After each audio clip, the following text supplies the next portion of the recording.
శాసనసభ్యులకి, parliament సభ్యులకి కొన్ని privileges ఉంటాయి. ఈవెన్ అరెస్ట్ చేసినప్పుడు కూడా జైల్లో వాళ్ళకి సెపరేట్ సెల్ ఏర్పాటు చేయాలా, వాళ్ళకి ఆహారం బయట నుంచి తెప్పించుకునేటటువంటి అంశాలు వీటిట్లో మిగతా వాళ్ళతో పోల్చుకుంటే కొన్ని వెసులుబాట్లు ఉంటాయి. అయితే జోగి రమేష్ మాజీ మంత్రి. ఇప్పుడు ఆయన ఎమ్మెల్యే కూడా కాదు. కాబట్టి తనకు అట్లాంటి ప్రోటోకాల్ కానీ లేకపోతే అట్లాంటి కొన్ని ప్రివిలేజెస్ కానీ ఉండవు. అదే నిన్న కోర్టు తేల్చి చెప్పింది. జైల్లో తనకు ప్రత్యేక వసతులు కల్పించాలని కోర్టు జోగి రమేష్ వేసిన పిటిషన్ని ఎక్సైజ్ కోర్టు తిరస్కరించింది.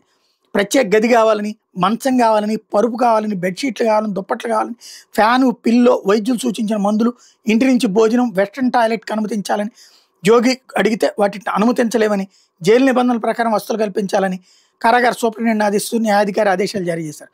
తనకు బెయిల్ మంజూరు చేయాలని జోగి రమేష్ వేసిన మరో పిటిషన్ మీద విచారణ ఈ నెల 6కి వాయిదా వేశారు. నకిలీ మద్యం కేసు నేపథ్యంలో ఒక రకంగా చెప్పాలంటే అది మాత్రం పచ్చి దగా కేసు, పచ్చి తప్పు కేసు.